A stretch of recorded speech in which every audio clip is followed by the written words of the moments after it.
Wayne Swan, welcome to Capitol Hill. Good to be with you, Lyndal. The outgoing chair of the Future Fund, David Murray, who's not in favour of your mining tax, has also criticised your carbon tax, saying it's the worst piece of economic reform he's ever seen in this country, that it will harm international competitiveness now and in the future. Is it that bad? Well, Mr Murray is a well-known opponent of the science of climate change. The government takes its advice from scientific bodies like the CSIRO, and we take the whole challenge of climate change as an economic and environmental issue very seriously. And of course, we have put in place an emissions trading scheme, which is world's best practice. It's the most efficient way to reduce carbon pollution, and we are putting that in place with the support of reputable bodies such as the International Monetary Fund. So I just reject what Mr Murray has had to say about this fundamental economic reform, which goes to the core of our future economic prosperity. But big reforms like this are tough reforms. They're never easy, and you will get vested interests and people like Mr Murray out there opposing them. It's not a surprise to me that Mr Murray might oppose a policy of this government. Is there not a chance, though, that between the time the tax comes in July and when companies transition to low carbon energy, there could be some harm to their competitiveness? Look, we've paid great attention to those issues of competitiveness. We've got in place a job and competitiveness program. That's very important. It's providing critical support to key sectors in the economy. The government has been mindful of that and has worked very closely, particularly with the energy-intensive, export-orientated sector. We'll move on now to the Queensland election. It's almost a week since the LNP had an overwhelming victory in that election. Is it your view, as has been reported, that while the result was terrible for Labor, it was largely fought on state issues?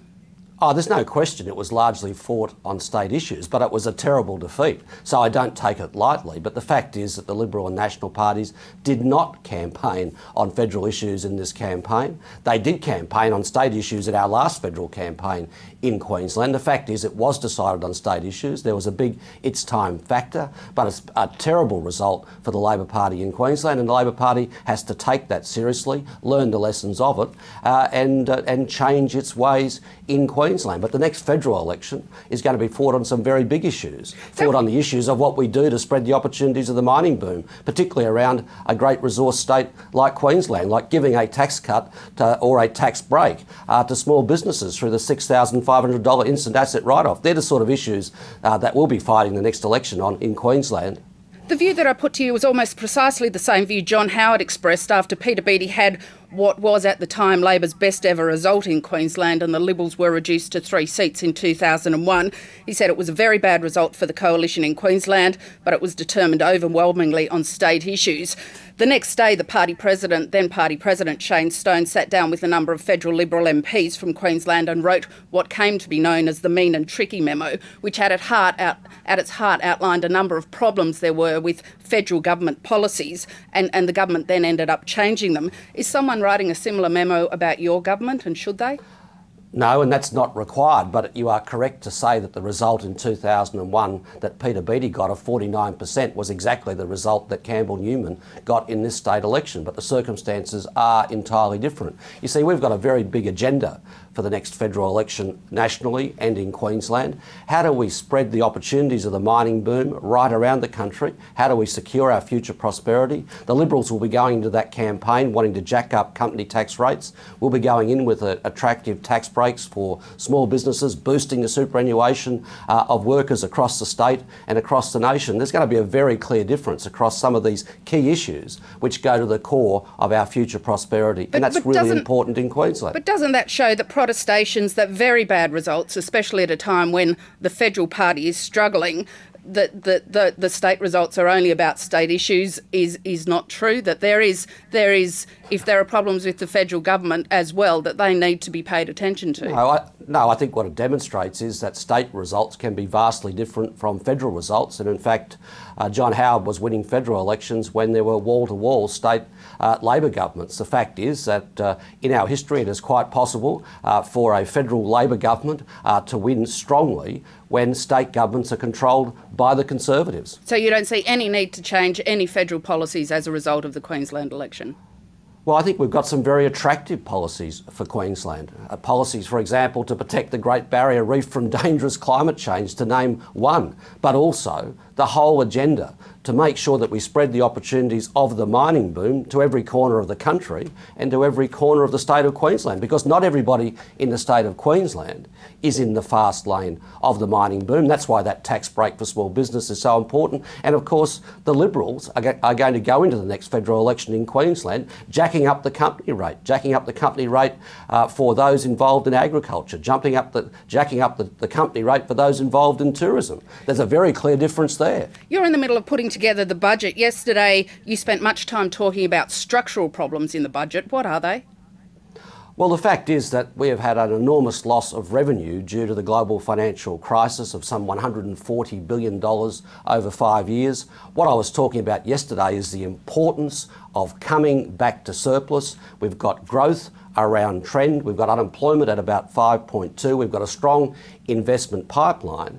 And it's really important, given the global economic turbulence, the changes in the global economy, that we send a message to the world about the strength of the Australian economy, which is reflected in returning our budget to surplus. But there's a challenge there. Aren't those problems, though, cyclical? As the economy whirs back into growth, those problems will right themselves. Are there other structural problems that you were talking about? Yes, there were, and I spoke at length about them yesterday, structural problems in the revenue base, which means that we're not going to get the same amount of revenue as we would normally expect for a given level of growth, which we expect to be around trend. So I was going through and explaining the change in the Australian economy and why revenue was lagging a little behind growth. That was the point I was making, and I went on to say that therefore we would have to make savings elsewhere in the budget to ensure that vital objective of coming back to surplus, sending a message of confidence to the world at a time of great change in the global economy. Can you fix structural problems, though, by chopping some programs or trimming some spending, or do you need to look at a companion exercise to the Henry Tax Review that looks at the spending side to really fix what are the structural longer-term problems? Well, I think you mean, do we have to look at the structural problems in the revenue base? And yes, we are having a good look at that. And I spent some time yesterday explaining the direction in which those are heading. So we have to look at those issues, but also we've got to look on the spending side of the budget.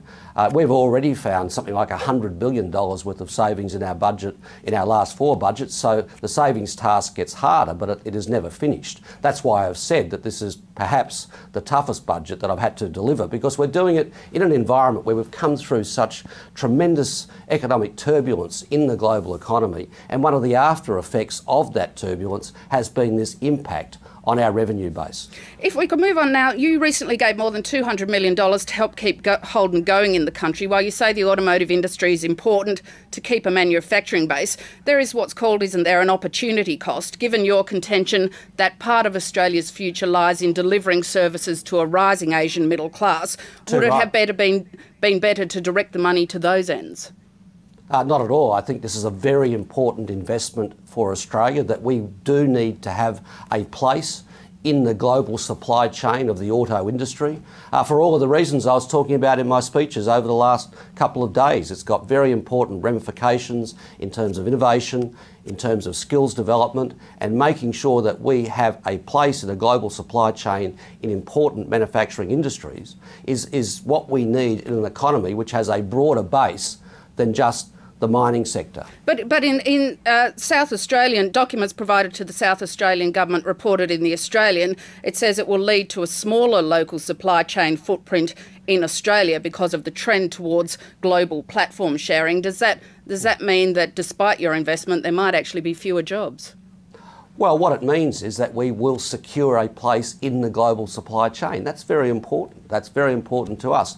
As to the announcements from the company as to what it means in terms of the levels of employment, that's entirely up to the company. But what is important to the government is to ensure that we do have a place in the global supply chain. That's very important to the future skills base of our economy and to innovation in our economy. When you're talking about Australia providing services to the rising Asian middle class, you talk about things like education, recreation, healthcare, financial services, travel, not talking about selling cars. Should the government be directing more money to boost the sort of services that even Paul Keating says are where the jobs are in Australia?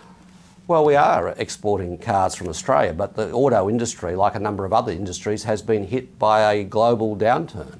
And making sure that all of these industries make the transition through this Asian century, and making sure that we have an Australian century in Asia over the next few years is what the government is all about. And it's a broader picture, not just about exporting in terms of advanced manufacturing, but it is also about exporting in terms of services, whether it's educational services, tourism services, IT services, environmental services. We're looking across the broad sweep of goods and services. So you wouldn't agree with Paul Keating's contention that it's okay to prop up industries when there are short-term problems, but when there's a long-run change, like the long-run change in the terms of trade, insulating industries is sub-economic? Well, no, Paul Keating, when he was Prime Minister and when he was Treasurer, put in place a series of arrangements to support the auto industry. The fact is that there will be decisions taken from time to time to provide some level of support, but the level of support that we're providing here is extremely modest, and we are one of the most open economies in the world, and that is as it should be. You said yesterday that welfare for people who don't need it is dispensable. What sort of people were you talking about, and what did you mean by that? No, I was making a point that we have to take decisions on priorities in terms of our spending. That's what budgets are all about. And I was making that in the broader context of the need to find savings in an environment where the savings get harder year after year. Were you talking about strict welfare, people getting government payments for periods of things like unemployment, or were you talking about what's termed either middle class or business welfare, cutting some concessions? Well, what a lot of people call middle-class welfare is essential payments to people to make sure that they have the wherewithal to grow and to survive. I'm not going to go into the details of what we may or may not be cutting, or the change in priorities we'll put in place in the budget. That's all for budget night. One final question. The government's considering the recommendations of the Productivity Commission on aged care. It's an area where the sector is united in what it wants, and the opposition, both from an interview I've done with the Shadow Health spokesman and comments that Tony Abbott has made to the sector we reported last week, is looking like potentially offering bipartisan support. The sector says it won't cost a lot in the initial phases, but what they're looking for from this budget is a timeline for change. Is that possible? Well, I would hope to see bipartisan support for the major recommendations of the Productivity Commission. We're engaged in discussions with the sector. I'm encouraged to hear that the opposition might adopt a constructive approach in this area. We'll just have to wait and see. Can the sector look to a timeline, if it doesn't involve spending a lot of money, which you don't have, but a timeline for what is a long-term and important reform? Look, it's a long-term and important reform, but I don't intend to go into what may or may not be in the budget. I'm just not in the rule-in, rule-out game. Wayne Swan, thank you very much for your time. Thank you.